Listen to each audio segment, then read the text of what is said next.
You didn't say.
Bluff City Media presents the Two Bucks Sports Show. Stepping up to the microphone are your hosts, Drew Gann and Rusty Witten. Now, let's get to the show. What's up, everybody? Welcome back to another edition of the Two Bucks Sports Show, live on your Thursday lunch break. We are preparing for snowpocalypse here in Memphis, and it has been quite the chaotic couple of days. So this therapy session is just what I need with my guy, Uncle Buck, a.k.a. Drew Gann. What's happening, man? How are you? What up, what up, what up? It is Thursday. Wayno is in the comments. Good morning, Wayno from Australia.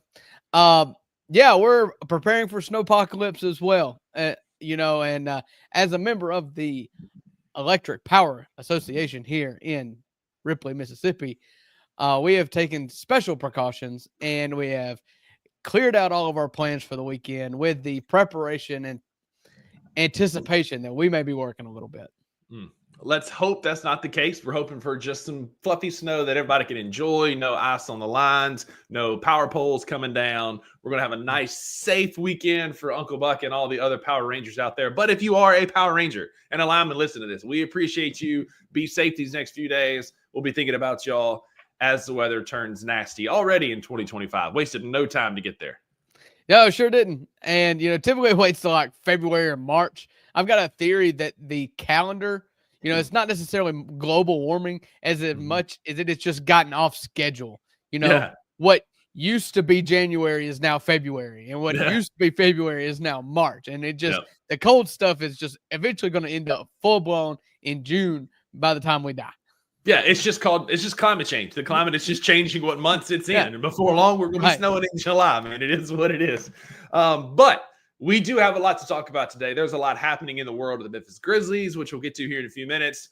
And we haven't really had a game since we talked last time, but there's been good basketball since we talked last time. We had what some say a possible finals preview last night in Cleveland and Oklahoma City playing last night. So Uncle Buck and I thought it would be a good idea to take our segment, Real versus Counterfeit, that we normally do at the beginning of our Thursday shows. We're still working out some of the bugs of the IT issues with how to get the QR code. The IT guy's still working on that, but y'all hang with me. We'll get that going.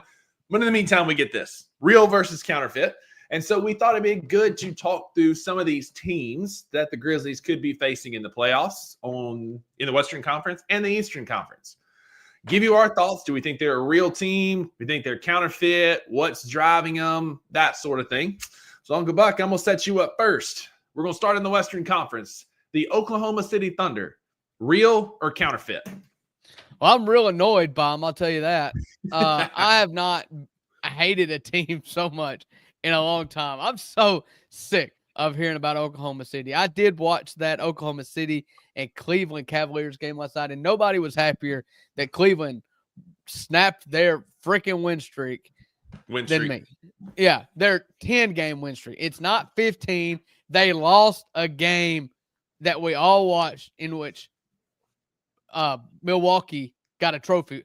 Milwaukee got a trophy for a game that they played against Oklahoma City, yet the record doesn't count. It doesn't make sense to me. I'm so sick of Oklahoma City. There's no doubt they're real. They're really, really good. I believe that drops them to like 30-6 on the season, something like that. They're really good. Shea is having an incredible year. They've got 2 Jalen Williams, and I'm still not sure which one's the good one, which one's the bad one. And Isaiah Hartenstein that we coveted. And then the rumors are only getting stronger that they may go get more players that we covet. I'm sick of them. They had never won nothing. And so I'm so sick of hearing about them. Appreciate Kendarius Tolliver in the comments. Yeah. He Can says they be beat in a 7-game series? Yeah, Grizz in 6. Yeah. Let's go. Yeah, they could be beat in a 7-game series. Anybody could be beat in a 7-game series. I mean, everybody talked about their defense, and Cleveland, it was a home game. It was a playoff environment, but Cleveland put up 130-something points against them last night. They did it with size. Cleveland had size, and that's how you beat Oklahoma City. Is you just get bigger. You get big, you beat them up, and the Grizzlies can absolutely do that in a 7-game series. Yeah, I mean, I would love to see a matchup in which Jaren Jackson Jr. goes head up on Chet Holmgren. I mean, if I'm being just feed families, man. Chet is not there now. Isaiah Hartenstein, he is a very physical. He's a big dude. He's hard to get through. But I believe you can get around Hartenstein, you can get through Chet, and that theoretical series, between Oklahoma City and the Grizzlies would be very. And I would sign up for that right now. Just give me that. Absolutely. Would love to watch that, but absolutely, I think that the Thunder are beatable in a 7-game series by this Memphis team as constructed, but especially if we make some of the trades that we're hoping for. Cam Johnson, if you listen to man, come to Memphis, come be a Grizz, not Oklahoma City. But I think that's the team that we match up well with because we're big, much like Cleveland. So I think that's a good series for us. So who's next, Uncle Buck? Hit me with the next one. Yeah, so the next one, the second place team in the West is the team that the Grizzlies are playing tonight, the Houston Rockets. Rusty, real or counterfeit? I thought this was going to be a counterfeit team, but Houston is good. They play really good basketball. Like, they've got so much depth right now that they sent the 3rd overall pick down to the G League and Reed Shepherd to get reps, and all he did was respond with. He wasn't as good as Cam Spencer, but he hit 49 points. He had 8 threes. He had a good night in the G League.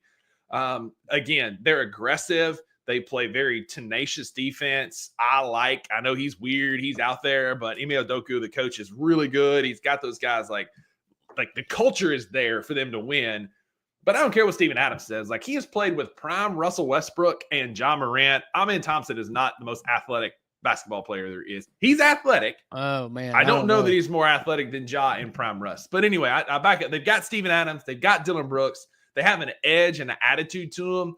I'll be at the FedEx Forum tonight with Maggie watching the game in person before the snow disaster that's coming. So I'm excited to see what this team looks like in person.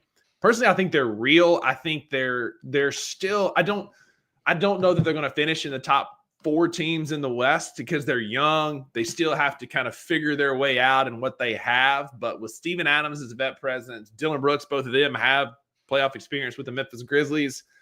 I think they're a real team that's going to make a run this year to the Western Conference playoffs.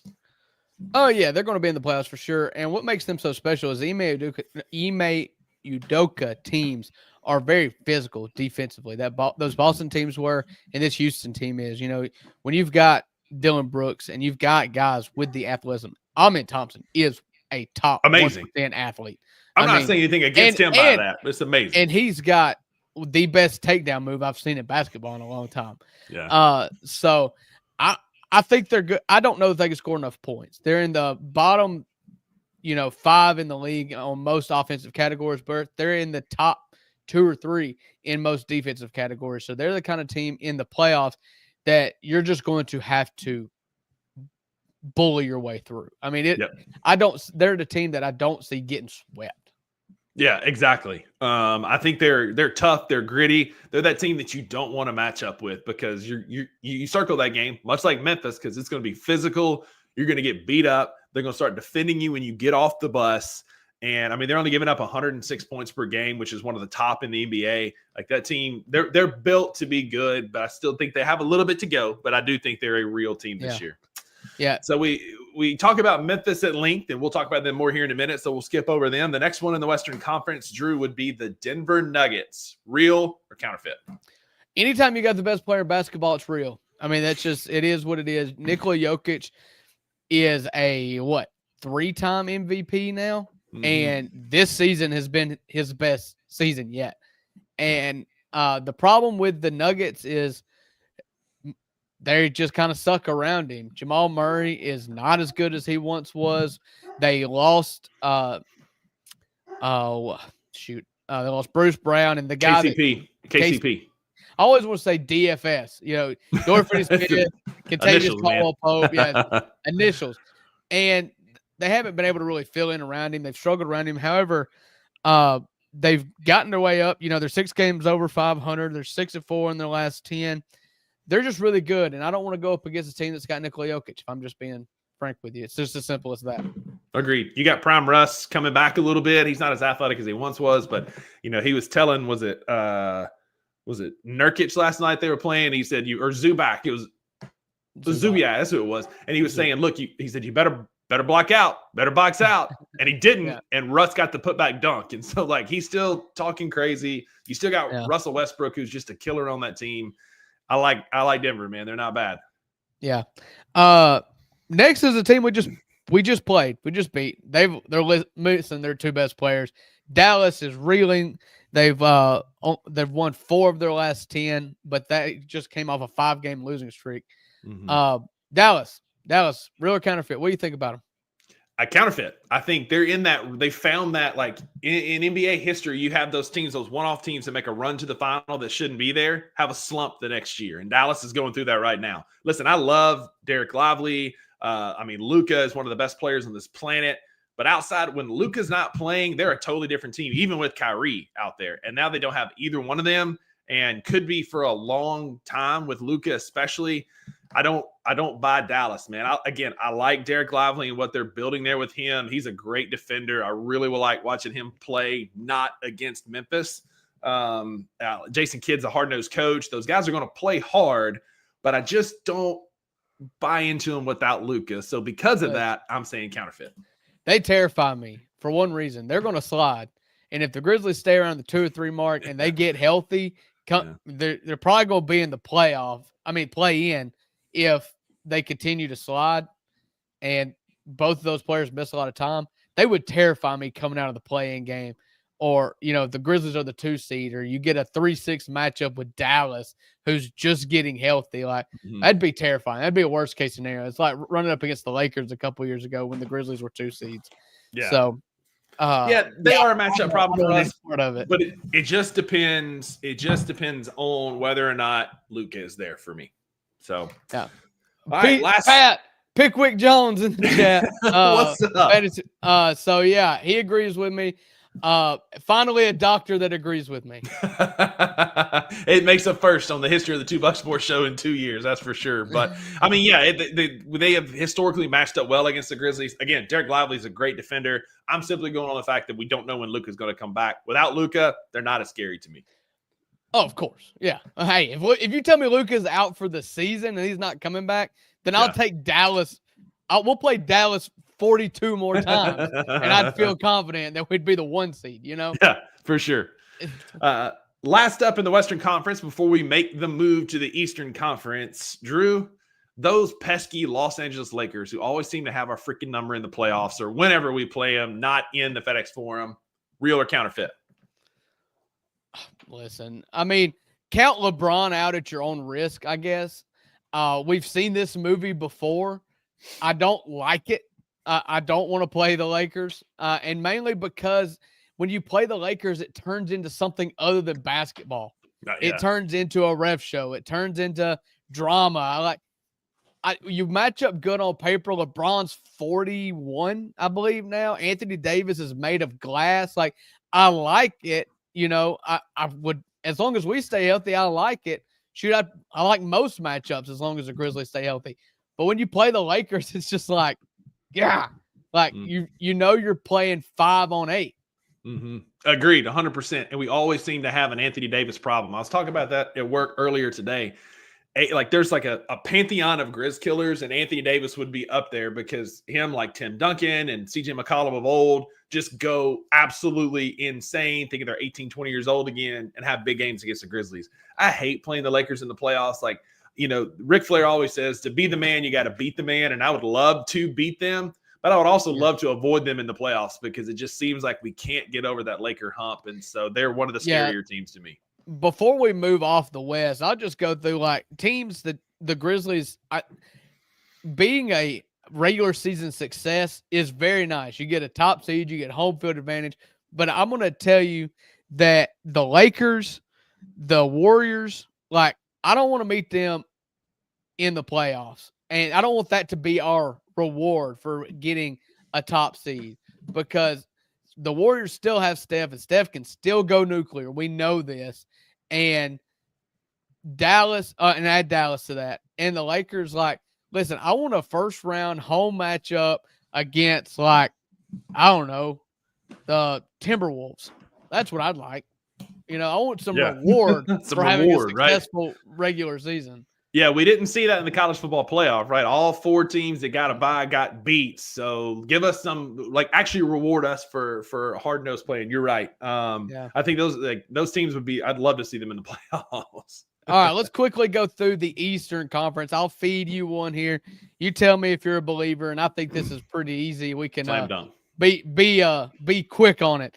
The Cleveland Cavaliers sitting at 32-4. Absolutely real. That team is good. They're athletic. They're big. They score. They play defense. Donovan Mitchell's having a career resurgence kind of year. Evan Mobley's been great this year. Darius Garland's been great this year. Absolutely everything about Cleveland is real. Yeah, I love them. Evan Mobley is finally – he's like Jaren Jackson Jr. and Evan Mobley would remind each other a lot. But Evan Mobley is like always standing straight up, and it's like alarming how long he is. And I just realized like him and Jaren are about the same size. I think Jaren's just always in like a more athletic position. Right. But, Mobley is like Ashton Genty in the backfield, just straight up at all times. Just all Myers. Legs, all arms. Man, he was so good last night against Oklahoma City. And they're getting like Max Strus, and they're just really good. I love them. Really good. Deep, man. That's a deep team. So next up, also a layup, I feel like a slam dunk for you, the Boston Celtics. Yeah, I mean, pass. They're the defending champions. They're 27-10. The only reason why they're not the 1 seed is because Cleveland's on like a 70-win pace. Yeah. Yeah, that's fair. Yeah, they're just really good. Again, what do you add? I mean, they've got a good young core. They're a great team. Boston is very real. Yeah. And New York, I mean, kind of like the same thing. The Knicks are at the top half of the Eastern Conference standings. They've first full season with Mikal Bridges what do you think? Real counterfeit. Of the top 4 teams in the Eastern Conference, because my thoughts on the Magic, which I'm going to give to you here in just a second. I think they're the most likely to be counterfeit. I just feel like they're good but they're streaky. They're 7-3 in their last 10, but they'll win a bunch and then they'll kind of clunk a little bit. Cat's been amazing. He's been playing at another level since going there. Like, that was the best thing that could have happened to him, was getting out of Minnesota. Brunson is a dog, but those guys they're playing 46 and 48 minutes already. Like the other night, like in some of their bigger games, all their stars play 42 plus minutes. And I just feel like it's a recipe. I mean, this is what Thibodeau does, right? He runs his teams into the ground and they're gassed by the end of the year. So of the top teams, I think this one could be counterfeit, but don't get me wrong. I mean, they're amazingly talented. Mikal Bridges is great. Anunoby's been playing a lot better recently. Like, it's a good team, but I just feel like they're the ones that could fall off. Mikal Bridges averaging 39 minutes a game. It's outrageous. That's outrageous. I kind of root for this team, if I'm being honest with you, because I like to see guys like Tibbs and old school kind of in the mud teams do well, and which is kind of counterpoint to everything I've hated about Karl-Anthony Towns while he was in Minnesota. He's been so good this year. I would almost, I think, root for the Knicks, which is crazy, since we're small market fans of a small market team, they would root for somebody like the Knicks. But yeah, I kind of want to see it work. Yeah, I agree. I like the guys. I mean, that's fine, but I just think that it's good for basketball for Thibodeau because of the old school, side to that. Yeah. But of the top ones, I think they're the most counterfeit. Next up, my favorite non-Grizzlies team right now. They got my favorite non-Grizz player in Bancheros. It's probably good that you're more like unbiased coming into this one. I think Jamal Mosley's doing a bang-up job as the head coach with the injuries they've had. But the Orlando Magic are 4th in the Eastern Conference right now. Drew, are they real or are they counterfeit? Well, I mean, they're real. They're going to be in the playoffs. I don't really put much stock into them. They feel like a team that's going to win a series. They're still young. Banchero has not played many games this year for injuring his oblique. Coming back this weekend, though. Right. Franz Wagner's missed a lot of time with his oblique. Now Jalen Suggs is out. And, I mean, they have been just marred with injury, which makes it so impressive that they're still the 4th seed in the East, as well as it's slightly an indictment on the East. Yeah. But they are winning with defense. They're like a Eastern Conference Houston. The offense sucks. And who would expect anything differently, if you're being honest? You got Jet Howard and Goga Badatsi and Cole Anthony leading the team. But they are winning with defense. They've been absolutely outstanding defensively. They're going to be a hard out in the playoffs. But it just feels like your superstars have got to get a little older before you really make like an Eastern Conference run. Agreed. To me, I think you're right. I think they're going to win a series. To me, they kind of feel like Dallas last year that might could just like, if Banchero and everybody gets healthy, they could just make like a late run as those guys finally get to play and gel together, much like us with our injuries coming back. Indiana. I think they could be a team that I think like their absolute ceiling is the Eastern Conference Finals. They're not ready for a finals run yet, but they're going to be. KCP is a great vet that's going to help them grow. Wendell Carter Jr. has been there for a while. Again, I'm bullish on Mosley as a coach. I think he's doing an awesome job at building a good culture there and winning like Taylor Jenkins in spite of a ton of injuries. Orlando is going to be a real team in the Eastern Conference for many years to come, for sure. Yeah. Let's just do one more because after 5, I think the class of team drops off in the East. But that number 5 team has quite possibly the best player in the NBA, and it is Giannis Antetokounmpo, the Milwaukee Bucks. What say you? Yeah. Man, this one's tough because it's been a dichotomy already this year. It's been a tale of 2 different teams. Like I'm using out the big words here. Dichotomy. Look at that. Now say Ime Udoka. I don't look smart. I'm not smart, but I use one word an episode that make the people in the audience think that there's hope. There's a glimmer of hope. But it's been a tale of 2 teams this year, right? The Bucks have been really bad when we beat the crap out of them a couple of months ago. They've also been really good, and they won the NBA Cup. And so, like, I don't know. It's probably a fair answer for them right now. Obviously, Giannis and Dame make them a real team. They just moved Chris Middleton out of the starting lineup, which I thought was an interesting move that just happened in the last couple of days. I think the Bucks are talented enough to make a splash in the Eastern Conference, but I don't know if they're good enough to win the Eastern Conference. So I'm going to lean a little bit more counterfeit, much like Dallas, much like Denver, much like some of these teams. They lean way too heavily on one player. And if Giannis has an off night or goes down with a nagging injury, God forbid, I don't want that. But if something like that happens, Milwaukee's done. So I'm going to lean more counterfeit. Yeah, I mean, you look at any team that we think is a slam dunk, and if their best player gets hurt, they're done. Their goose is cooked. And I think that Milwaukee is an absolute contender in the East. When you get Giannis in a series, like, count him out at your own will. I mean, we saw the guy in a Game 6 of an NBA Finals go for 50 and win the trophy. So, I mean, count him out at your own risk. They are really good. It seems like him and Dame have kind of worked it out. And there was a lot of rumblings like, oh, well, Chris Middleton has been out. That's why they've struggled so bad. Well, Chris Middleton's back and they're playing well, lo and behold. So yeah, count the Bucks out at your own risk. I'm a big fan. Yeah, here's the thing. You say like a lot of these teams were bullish on you take away their best player and they're bad, which you're right, they are. But that could also like The Magic have been good without Banchero. We've been good without Ja. I think the Thunder could be good without SGA. Like these but players we're not talking push playoffs, them. though. No, I'm That's talking probably playoffs. fair. If you're talking playoffs, you need your best players. You're absolutely right. Yeah. But like to get there, like from here going forward, there are a lot of teams that are constructed deep enough they could get to the playoffs. But you absolutely need a Ja or SGA or Giannis to win in the playoffs because there's always that one alpha in every playoffs that carries a team deeper, either A than they should be or deep into the playoffs for a championship run. And you need your top dog for that. Yeah, let's hit this before we get off of real versus counterfeit. We told Wayno we were going to come back to this. I'm in 100% agreement with this. So he says regular season MVP is counterfeit. Yeah. It's like an NBA's participation trophy. Yeah, what matters is postseason. And I know you've got a postseason MVP. You got a finals MVP, rather, and that is valuable. But you've seen many times where your regular season MVP turns out to be a pumpkin in the playoffs, and that should matter. And so I am cool with encapsulating the postseason when it comes to a season MVP. I don't necessarily think it should be a regular season award. I would also say that the scoring leader, the scoring title, should be a total points category, not a points per game. You should also should have to factor in games played.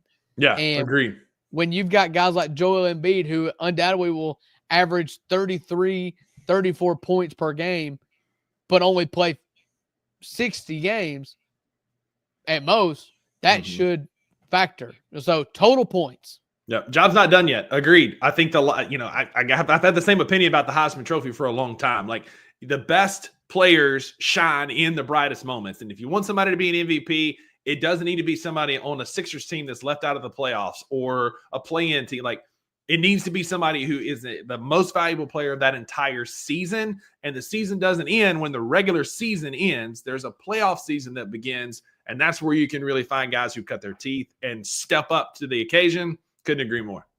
Well, good. That was a good long real versus counterfeit. So we're going to get into our Memphis Grizzlies. There's not been much that has happened since our Tuesday episode. The Grizzlies have not played. They played tonight against Houston. But we did get a hopeful Grizz PR player injury report yesterday. Yeah. Rusty, tell us about it. I mean, I don't know what rock you're living under. There's been a lot has happened since we talked last from an injury standpoint. You've got G.G. Jackson Jr. that is practicing with the Memphis Hustle again today before even getting called back up. To me, that tells me that Gigi is on the verge of coming back. I would not be surprised if he's back I think we play on Monday against San Antonio. I don't know that he'll be back this weekend. We play our next game is Monday. It's not Monday. It's Tuesday at Phoenix. I would not be surprised if that's Gigi's first game. No, I'm in February. So sorry. Hang on. Yeah, I was about to say, you're off. We play Thursday night. That's tonight. Then we play Saturday at Minnesota. Monday at Houston. If the practices go well, sorry, I was looking at February on my calendar from work earlier. But if the practices with the Hustle go well, look for a doubtful, questionable for Gigi on Monday in that Houston game.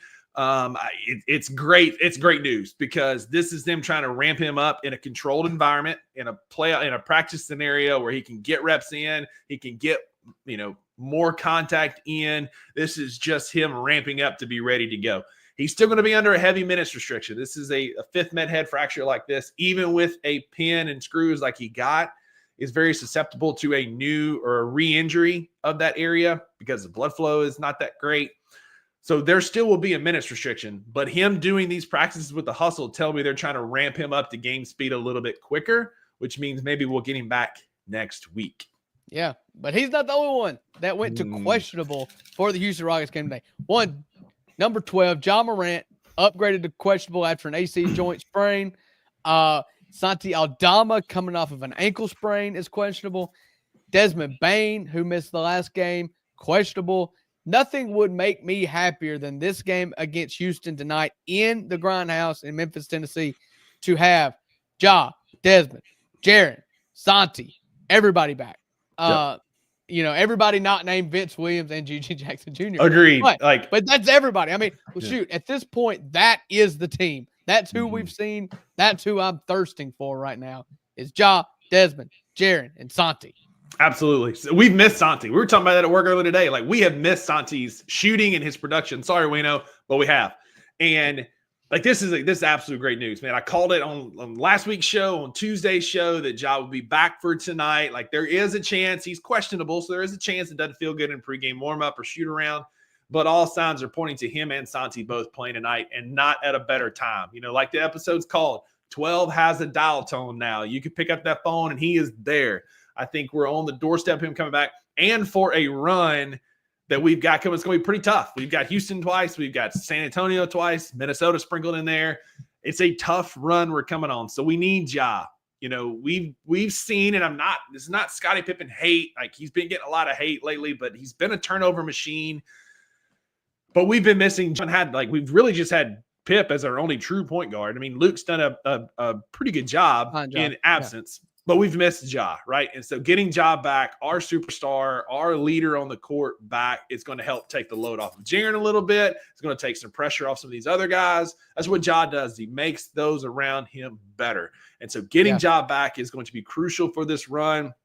Same with Santi, because Santi's been playing big minutes in this offense and has been dependable. I mean, Santiago Aldama was in 6 Man of the Year type conversations and numbers and was right there at the top, and has been playing great basketball. And so we have missed Santi. I'm so happy to see both those guys on the questionable side of the injury report, and fingers crossed I will see them tonight live in person. Yeah, I mean, listen, I said on the last show, it turns out my math was correct. Ja Morant has missed 17 games. If he has it as a goal of his to make all NBA, to do it, he's got to play in every single game going forward. Like, he can't miss it. And if you're talking about ramping up, you know, he hasn't played 5 straight games in 2 years. Yep. He has not played in 5 straight games in 2 years. It's a tall task, and it should not be expected that he plays the remaining schedule without missing another game. Mm-hmm. However, if you want to make that a goal, the Grizzlies do not play in a back-to-back until January 24th and 25th. So he's got days off between every single game between now and January the 25th. So get out there, play, stay healthy, continue to compete. Let's ramp up. I've put February 8th on the schedule because that's when we play Oklahoma City at home. I want everybody full strength, ready to go February the 8th. That starts tonight against Houston. Could not be more excited. Yeah, I agree, man. I think we're finally back at a time where this team is coming together at the right time. Our schedule gets a lot harder here going forward. I'll actually, for the first time in my fandom, be at that back-to-back. I'll go Friday night to the Pelicans game, Saturday night to the Jazz game. Excited about that. But like, by then, we should really start seeing our guys coming back. I think also by then we'll kind of know what direction this team is going from a trade perspective, if we are going to make one. I've seen Astronomo. Thank you for being here in the comments, sir.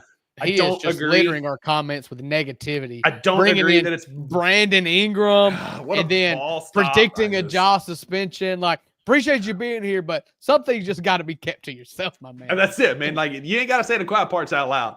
I don't think it's Brandon Ingram time. Like, yeah, he's a mid-range killer, but he's a ball stop. He's not a great defender.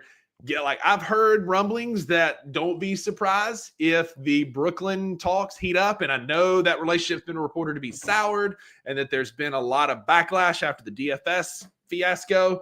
But I'm hearing that we are still holding on to Marcus Smart, hoping to be able to flip him and some picks into Cam Johnson. And I think Cam Johnson, to me, like, I've been preaching this all along, even through the Jimmy Butler stuff, is still the missing piece for us. He fits the timeline. He's still on an affordable rookie type deal. He can shoot. He's also 6'8", and a lineup closing out a game of Ja, Dez, Cameron, Johnson, if you want to put him at the 3 or 4, Jaren at the 5, and then like a Vince, Gigi, or Jalen Wells. Like, that's a very athletic lineup. If you want Cam at the 3, Jaren at the 4, at the 5, those are tough lineups. Yeah, this show is, I'm ready for the Cam Johnson news to happen. Like, I'm so sick of talking about Cam Johnson. I feel like we have talked, we are the little kid that's went and sat on Santa's lap 18 times in one Christmas season asking for the same present. Like, I'm so sick of talking about Cam Johnson. However, well, like, please Santa. Yeah. So, that's probably fair.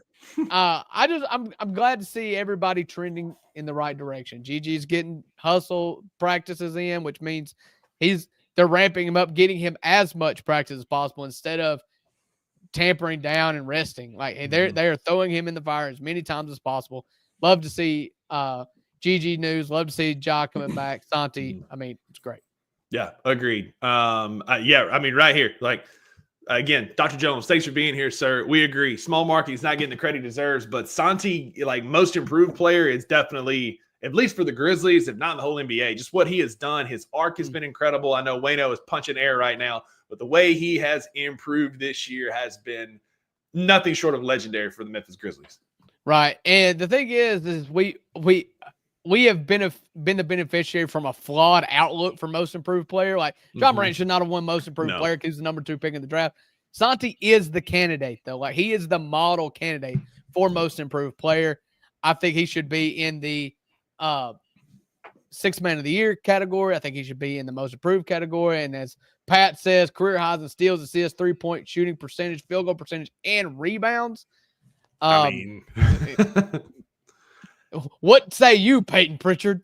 Yeah, I mean, Santi was an afterthought for the last couple of seasons, and then it makes sense that we're running a European FIBA-style offense, and he is literally feasting. And so, again, Santi Aldama, double-double machine. Like, he has won me multiple bets on plus-minus on rebounds. Like, guys been playing at another level. But we've talked enough hypotheticals. You're right. Tired of talking about hypotheticals. Let's talk real. We about that action, cuz. And tonight, the Memphis Grizzlies play the Houston Rockets at home. Boy, and so you lived in Memphis for like a year now. About that action, man. Let's go. About that action, boss. So the Memphis Grizzlies host the Houston Rockets tonight in a very, I won't say must win, but it's as close to a must win as you can get for what we've been seeing, right? We've been struggling with Western Conference teams that are good. We've been struggling against good basketball teams as of late. And so a good Houston team's coming in that's going to match our physicality. Again, it's the return of Steven Adams to Memphis, so there's going to be a little bit of beef there. I'm excited for an Edie Steve-O matchup. That's going to be incredible. And so, Drew, I'm excited, but I'm nervous. Memphis is a 1.5-point favorite at home tonight. It's basically a push. ESPN gives Houston a 58% chance to win the game tonight. I think a lot of it obviously lives and dies by whether or not Ja and Santi and Jaren play tonight. But I hope that we have our full strength team to face the Rockets tonight. What are your thoughts about our game tonight?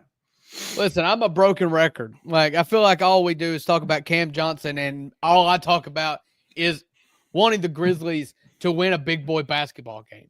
And this is going to be a physical game. Dylan Brooks is coming in. That adds a little spice to it. I know it's not the first time Dylan Brooks has returned to FedEx Forum to play a game, but I don't believe we've beaten him yet. Last year was a season from hell, but this year you're getting everybody back, and the Grizzlies either blow you out or lose close. And I want a gutty Memphis Grizzlies win where the fourth quarter the game is in the air and we decide that this is the one that we're going to get. I am just ready for playoff intensity that results in a win. That's what I want. I want this to be like Boston, because you could tell in that Boston game that Taylor Jenkins said, we're going to win the basketball game. There's Teddy, the original mascot of the 2 Buck Sports Show. Oh, Ted. But in that Boston game, TJ said, screw it, we're going to win this game. And I want that tonight. Like, I want that, like you said, playoff intensity, that, roll your sleeves up, stiffen your upper lip, and get in a fight. Like, go in, like, they've come in our house, and I hate Hugh Freeze just as much as you do, but what a great quote. We're going to lock the doors and we're going to pick a fight tonight. And that's what I want. I want that intensity. They beat us by 20 on their home court. They're coming to our house, and it's Denzel Washington said, I'm quoting everybody. Nobody comes into our house and pushes us around. Let's get that dub tonight. Yeah. I'm just as surprised as everybody else here that Rusty just quoted Hugh Freeze. So yeah, lock the doors and pick a fight, Listen, I want to see us battle and win. But I know we blow people out a lot. That is not anything to be ashamed of. But when we get in close games, we do not fare well. This team there will be stretches in this basketball game because of how well Houston plays defensively where the Grizzlies are going to struggle. I want to see us – no, I don't want to see us struggle, but when it happens, I want to see us adjust and be able to put that in the rearview mirror and get on a run of our own. You know, I've been very critical of how this Grizzlies team has not been able to respond within the same game. Mm-hmm. And so we will hit some adversity in this Houston game because of how well they play defense. See the adversity, make your adjustments, flush it, and go be good in the same game. Be able to move on. Because too many times when it gets late, our body language changes. We kind of almost get scared of the moment. And I don't want to see that tonight. Like you said, it's fun to beat people by 15 points. But come April, May, June, if you haven't cut your teeth in some dogfights, you're not going to know how to win in those games. Like there's something about playing a close game back and forth and getting that late win, getting a late bucket, a driving layup, icing free throws in the final minute, whatever that is. Like there's something about that experience that would play long-term for us heading into the future of this season. And I get it. It's just January, but eventually it's going to be just February and just March and just April. We need some of those gritty wins now to get us in a position to win those games later. Couldn't agree more. And we're in. This is this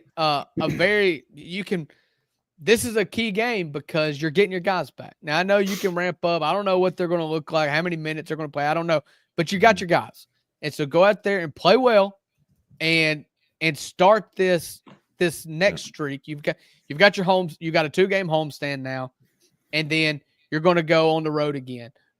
Let's get this right at home.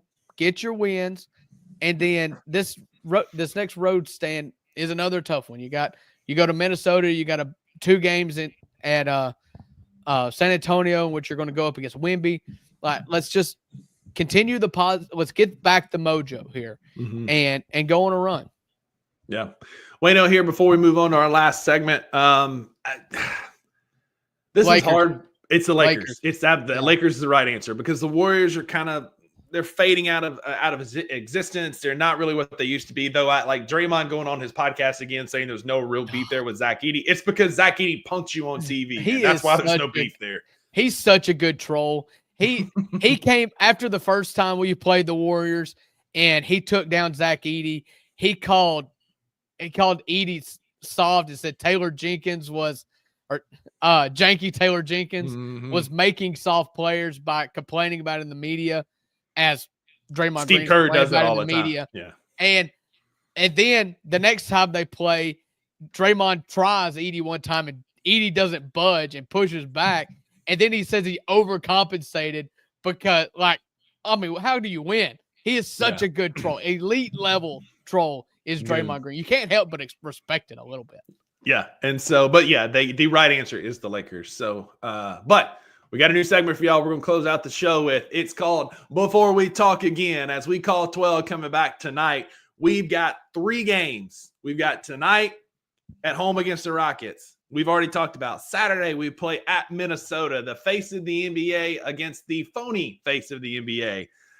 Ja Morant travels to Minnesota and faces Anthony Edwards, who you better not double team him because he's going to cry about it in the post-game interview because I can't do what I want because they keep double teaming me. But anyway, and then we play the same Houston Rockets again on Monday in Houston. Drew, of those 2 games, I feel like Minnesota is one that we really need to get a hold of and get a road win. Like that one feels like one that we can get because Julius Randle makes that team awful.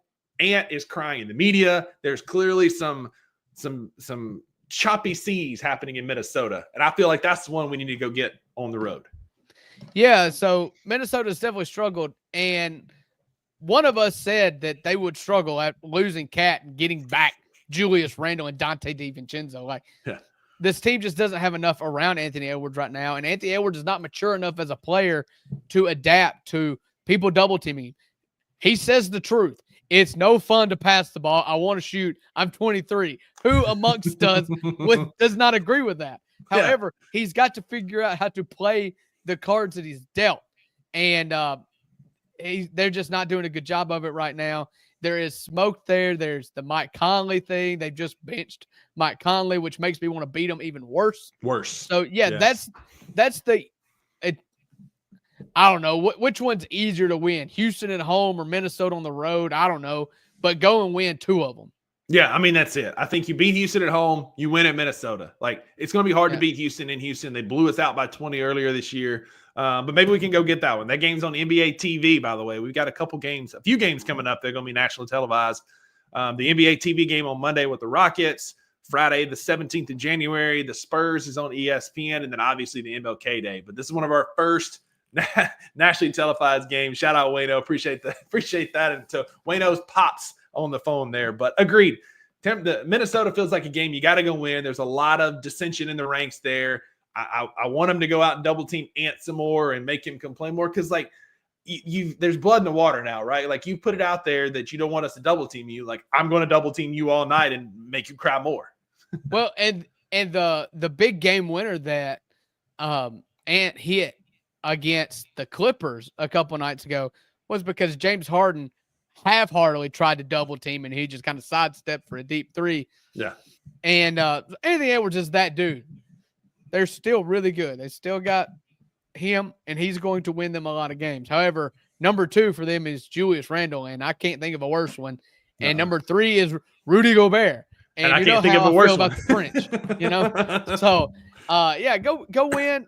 That's 3 really good games. You know, the Grizzlies have won a lot of games against really bad teams, but I like to see a stretch of games in which you feel like you're going to be tested for a long stretch of time. And there is no off games between now and when the Grizzlies play, the Pelicans on the 24th. Like, there are no easy teams between now and then. No, we got Charlotte on the 22nd would be the next easy Charlotte. Game. Yeah. So, but yeah, that's where we're at. Go win. Like, it's time to start winning. We're getting your dudes back. It's time to get on a winning streak and make valuable basketball. Uncle Black, I've already talked about it. Before we talk again, I will be in the FedEx Forum tonight in my throwback Vancouver jersey, eating tacos and ganas with Maggie, watching the Grizzlies. You better be careful. I know. You better be very careful. That jersey is white, and those tacos and ganas are messy. As messy as they are amazing. And that's it. But I'm going to have my jacket zipped up, a bib if I need to, watching the Grizzlies get a dub tonight. I know you're going to be working. Anything else you got going on? Just avoiding the snow? No, I'm looking forward to the college football playoff games tonight. You got Notre Dame and Penn State. Tomorrow night, you got Texas, Ohio State. I'm looking forward to both of those games. Plenty of good TV to watch, good sports to watch over the weekend. I'll also be watching the weather. And so hopefully it's not a weekend full of snow damage restoration. So T's and P's for your boy and all the thoughts and prayers to MLG and W. I know if it's bad, we're going to see you guys on the news. Just be patient with your folks. It takes time sometimes. Yeah, and God bless Maggie. We're hoping that she doesn't lose power because she's on a grid with literally like 5 other houses. And so they're like the last people in Memphis to get power back because they're not on a big grid. Take it from somebody who knows. The priority is to get the most people on the quickest. If you're at the end, like, I'm sorry, but like it may be a day or so. I just found out today that my roommate has a generator, so we'll be good here in East Memphis, and we can at least run the fridge. He asked me this morning, do I need to get some gas for the generator? I said, you have a generator? So here we go. Yeah, I told my wife, I said, we need diapers, we need formula, and milk, because the kid just drinks milk, chocolate milk, like it's going out of style. Yeah. One inside baseball thing is when I bought my house, I live on the same circuit as the only hospital in the county. So if my power is out, that means the hospital is out, which means top priority is getting the hospital back on. That's a big brain move. Big brain move. But thank y'all for being here with us for 50 minutes today, spending your Thursday lunch break with us. Wayno, Kendarius, Astronomo, everybody in the comments. Thank you for being here. Pat, thank you for being here, contributing. We appreciate y'all. Y'all make our Thursdays and Tuesdays much better. Be a friend to somebody who needs a friend between now and Tuesday. And there are no refunds for what you hear on the $2 Sports Show. That's right. Because with the $2, you always get what you pay for. Have an amazing weekend, guys. Go Grizz. Go Grizz. Thank you for listening to the $2 Sports Show. If you enjoyed this episode, leave a rating and a review wherever you download your podcasts. Also, like and subscribe to Bluff City Media's YouTube page. For comprehensive coverage of all things Memphis sports, head over to www.bluffcitymedia.co and find out how you can become an insider. We will see you back here next time.